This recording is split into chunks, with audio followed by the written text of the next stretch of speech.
le Seigneur nous bénisse encore ce matin. Est-ce que ça va? Amen. Alléluia. Amen. Nous allons prendre la parole de Dieu. Effectivement. Nous irons dans le livre de Genèse. Nous avons passé un excellent moment, comme disait le pasteur, à la veillée de prière. Et j'espère que tu as une bonne excuse pour avoir été absent. Alléluia. Amen, amen. Amen. Parce qu'il y a des temps qu'il ne faut pas rater. Alléluia. Il y a un jour pour ta visitation. Il y a un jour, il y a un là pour ta restauration. Alléluia. Amen. On va prendre donc la parole de Dieu dans le livre de Genèse, le chapitre 21.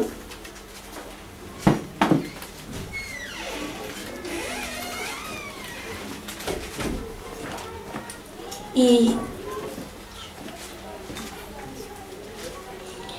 je lis à partir du premier verset.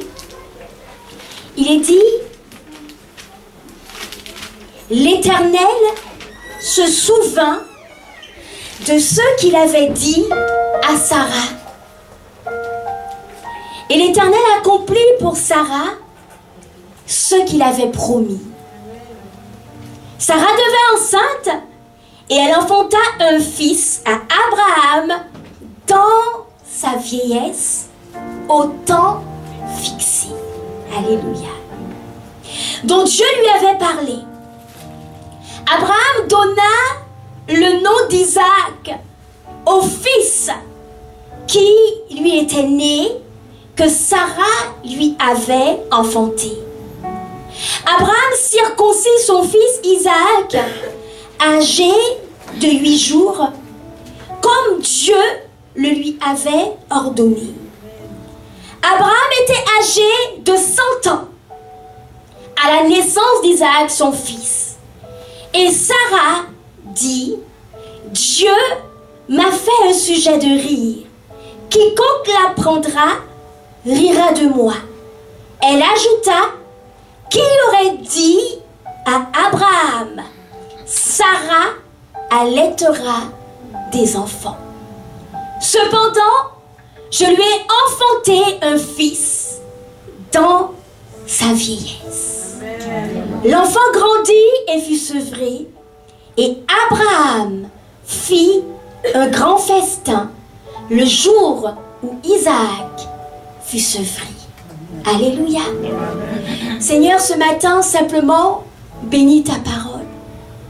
Tu es celui qui sait ce dont nous avons besoin.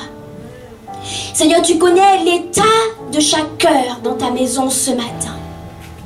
Parce que tu es celui, Seigneur, qui apporte la manne, la bonne nourriture. Seigneur, ce matin encore, parle-nous. Fais-nous du bien. Au nom de Jésus, nous avons prié. Amen. Amen. Amen. Nous allons partager ce matin sur cette histoire de la vie d'Abraham et de Sarah, son épouse. Amen. Et le titre du message, c'est « Recevoir de la main de Dieu ». Est-ce que tu peux dire à quelqu'un « Recevoir de la main de Dieu ». Est-ce que tu peux dire à une deuxième personne « Recevoir de la main de Dieu ». Alléluia. Amen. Est-ce que tu veux recevoir de la main de ton Dieu? Amen. Tu es sûr? Amen. Parce qu'il y a un prix à payer. Alléluia. Amen. Quand tu veux recevoir de la main de Dieu, il y a un prix à payer. Amen. Alléluia. Amen. Si tu veux recevoir de la main de Dieu, alors dispose-toi à payer le prix. Amen. Alléluia. Amen. Cette histoire est une histoire merveilleuse. Je pense que la plupart d'entre nous la connaissons. Mais je voudrais vraiment faire un retour en arrière sur les circonstances de la vie de ce couple. Alléluia. Et je voudrais particulièrement insister sur le nombre d'années, le temps que ça a pris, le chemin par lequel ils sont passés, jusqu'à la manifestation de ce que Dieu avait déclaré. Alléluia. Amen. Alors dans le livre de Genèse 12, il nous est parlé d'Abraham. Abraham qui d'abord s'appelait Abraham. Abraham qui veut dire en hébreu, la signification d'Abraham c'est père élevé. Abraham était descendant de Sem. Sem qui était fils de Noé. Il était fils de Téra.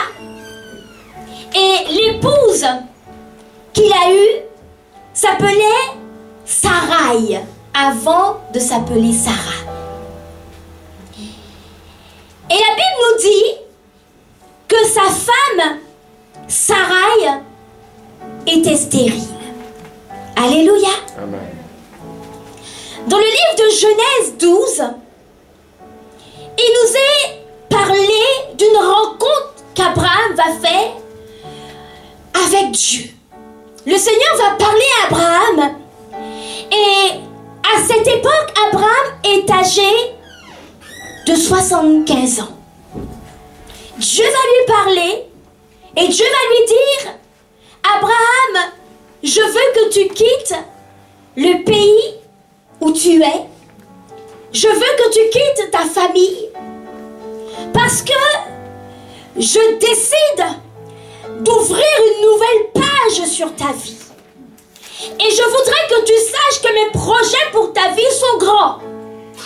Je t'envoie et sache que là où je t'envoie, je te bénirai.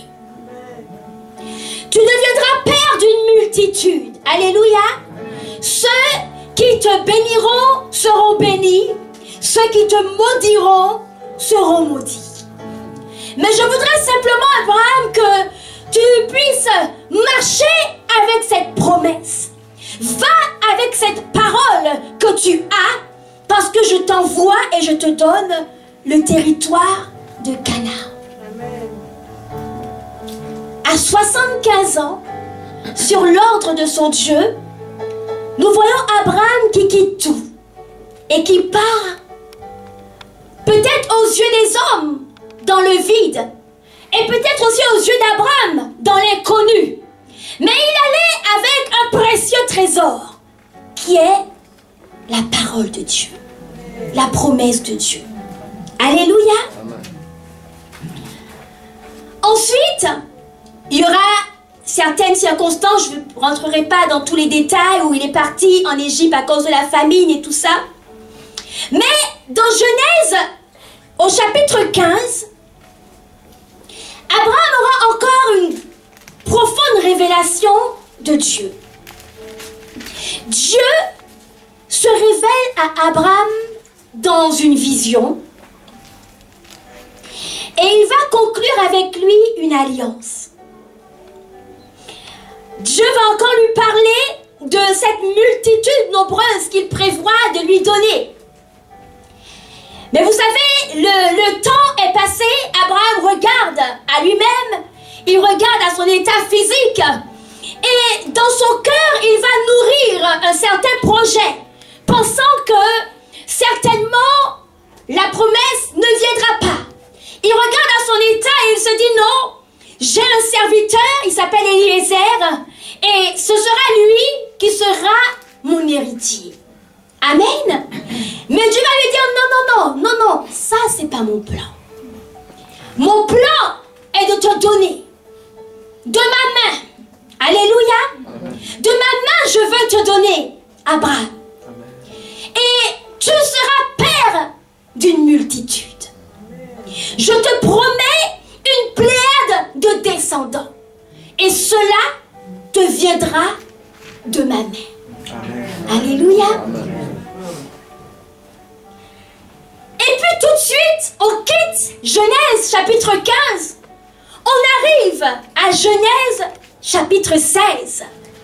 Et tu sais, quand le Seigneur te donne une promesse, quand il te parle des projets qu'il a pour ta vie, il y aura toujours des circonstances, des choses pour te faire dévier du but, dévier de l'objectif.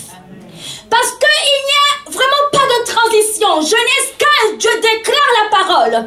Et Et Genèse 16, la Bible nous dit que Sarai, l'épouse d'Abraham, elle voit vraiment son corps usé, les années qui passent. Et quand elle regarde à son état, elle se dit, mais cette bassesse ne pourra même pas avoir un enfant. Ce n'est pas possible. Et je soupire tellement après cette bénédiction. Je soupire tellement de pouvoir avoir l'opportunité de donner un fils à mon mari. Alors qu'est-ce qu'elle va faire? Elle va apporter un conseil à Abraham. Alléluia. Il ne faut pas écouter tous les conseils. L'ennemi peut passer par n'importe qui, même par celui ou celle qui est le plus près, le plus proche de toi. Alléluia. Et Abraham va écouter la voix de Sarah. La Bible nous dit qu'il ira vers la servante de Sarah, qui était égyptienne, qui s'appelle Agar. Sarah va donner sa servante à son mari. Et effectivement, un fils naîtra, alors que Abraham est âgé de 86 ans.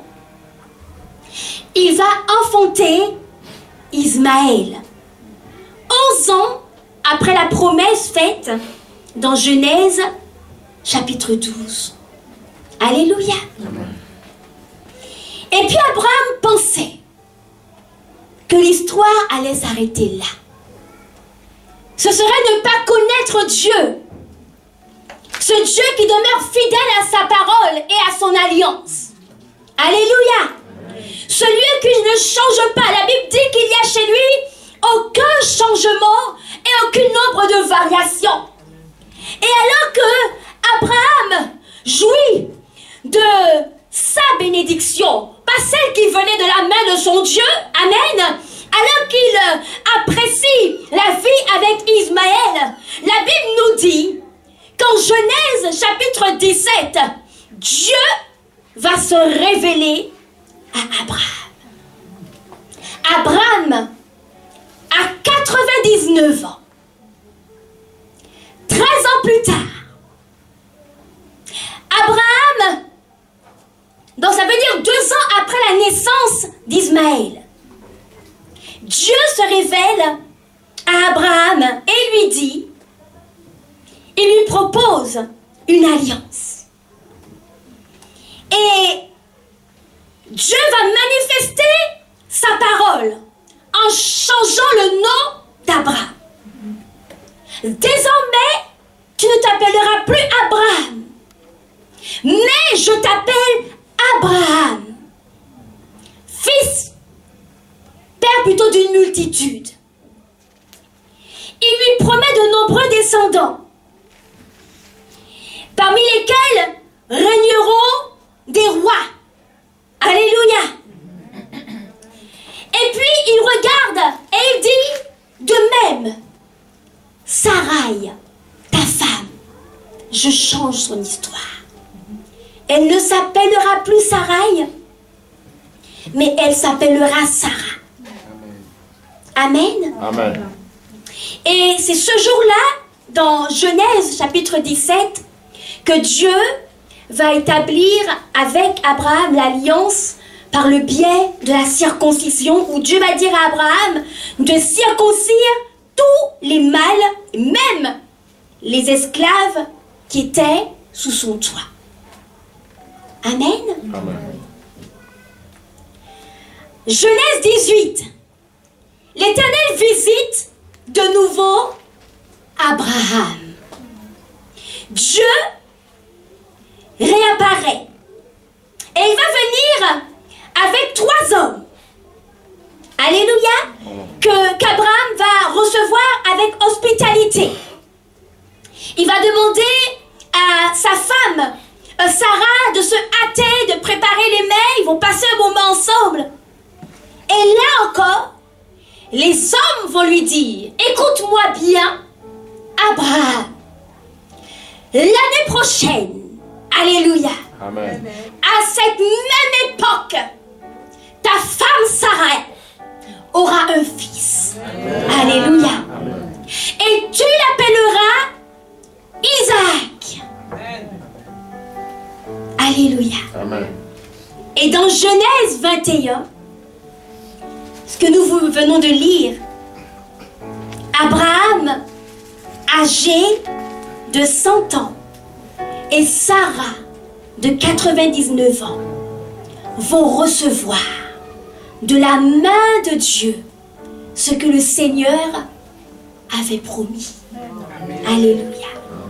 25 ans d'attente. 25 ans de patience. Mais laissez-moi vous dire ce matin que Dieu n'était pas en retard. Alléluia. Dieu n'était pas en retard.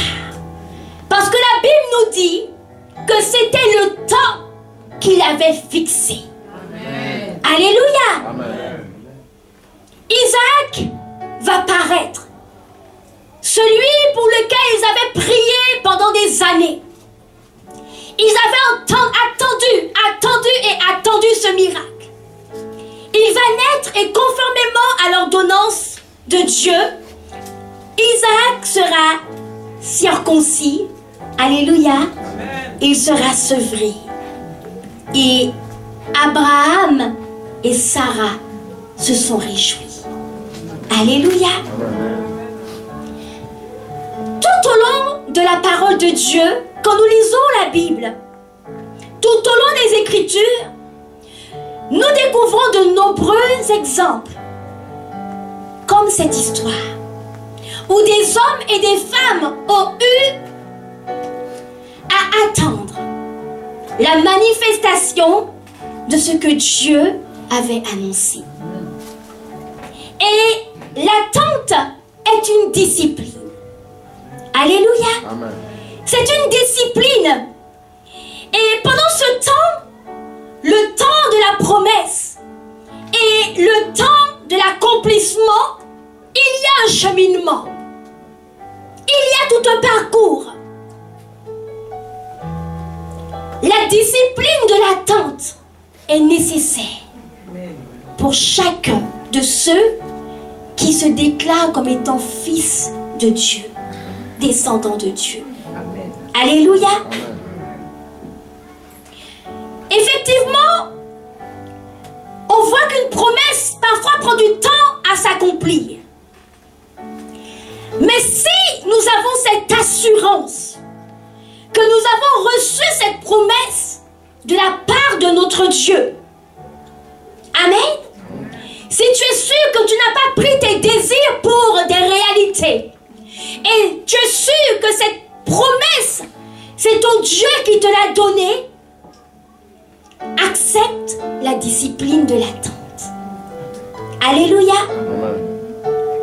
Une fois que nous gardons à l'esprit ce que Dieu a dit, alors nous aurons la force d'attendre et de persévérer. Alléluia. Amen. Pendant ce temps d'attente, le Seigneur nous met à l'épreuve. Amen. C'est un temps vraiment où nous apprenons de Dieu, où nous grandissons avec Dieu. C'est un temps où tu apprends à faire confiance à Dieu. Tu apprends à aimer ce Dieu parce que tu l'expérimentes. Alléluia. Dis à quelqu'un la discipline de l'attente. Alors